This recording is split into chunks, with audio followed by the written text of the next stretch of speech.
We all have someone like this in our lives. It might be a friend, a coworker, hey, it might even be you. The person who, when you ask them what they're doing for their birthday, gives you that one answer that just kind of stops you in your tracks. It's just another day, right? While the rest of us are thinking about parties and cake and social media posts, some people just see the anniversary of their birth as, well, a regular old Tuesday. But that simple phrase, it's actually hiding a massive psychological puzzle, and today we're going to solve it. And it really is a paradox when you think about it. I mean, on one side, you've got this huge cultural pressure to celebrate, to basically perform happiness for everyone. And on the other, you have this really deep personal desire for just some peace and quiet. It's in that conflict right there that our whole story begins.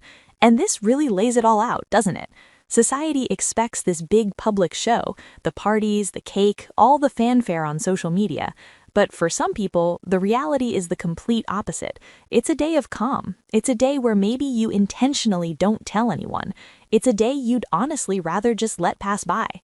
But here is the absolute key to understanding this. This isn't about someone being difficult or antisocial, not at all.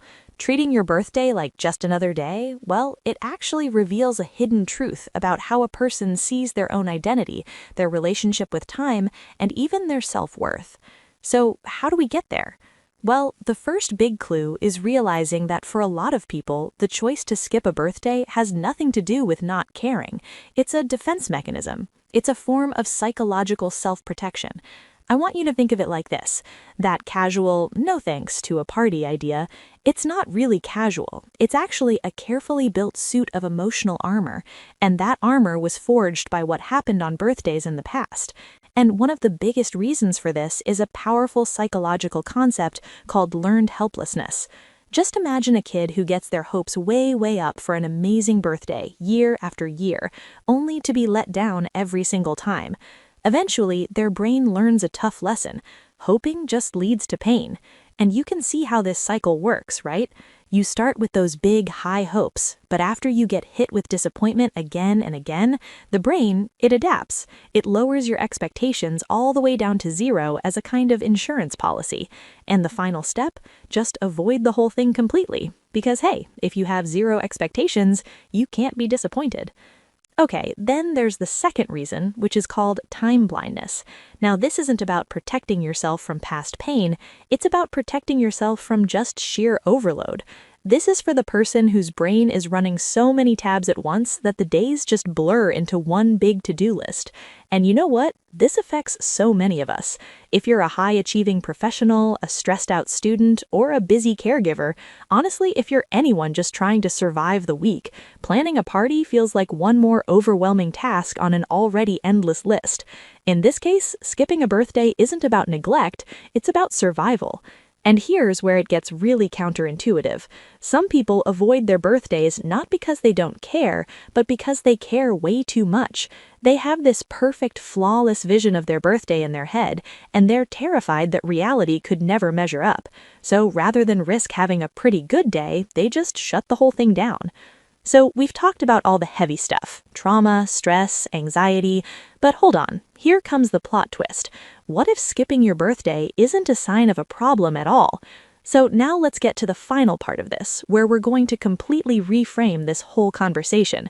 Because what if this behavior is actually a sign of incredible strength? What if treating your birthday like just another day is actually a sign of supreme emotional maturity, of real psychological health?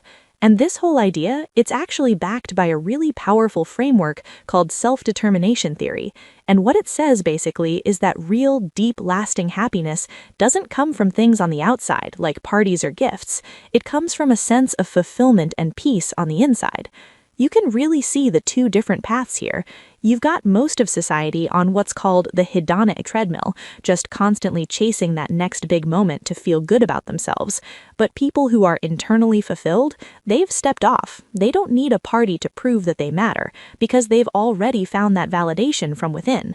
It reveals a totally different mindset, right? Instead of seeing life as 364 boring days and one special day, they find small ways to celebrate their existence every single day. The thinking is, why wait for one day when you can make every day meaningful? Okay, so after all of that, what does your own birthday preference say about you? Let's bring this all home. The most important thing to remember is that your approach is just a clue. It's not a flaw. If you love a big celebration, chances are you thrive on deep social connection. If you prefer a quiet day, you probably really value inner peace and self-reflection. And if you avoid it altogether, you might just be protecting a younger version of yourself from being let down again. And you know what? None of those are wrong. The goal here isn't to force everybody to have a party, no. The real power comes from understanding why you feel the way you do, because that's self-awareness. That's what lets you reclaim the day, whatever that looks like for you. And that leaves us with one final, much bigger question. It's not really about how you celebrate one day out of the year. It's about this. Are you living a life that feels worthy of celebration every single day? Because if the answer is yes, well, then every sunrise is a gift, and you don't need a cake to prove it. So, if you enjoyed this video, consider liking it. It helps the algorithm to reach out to more people. Also, if you want more psychology-based insights explained in simple, practical language, hit subscribe. And remember, understanding yourself is the first step to changing your life. I'll see you in the next video. Bye!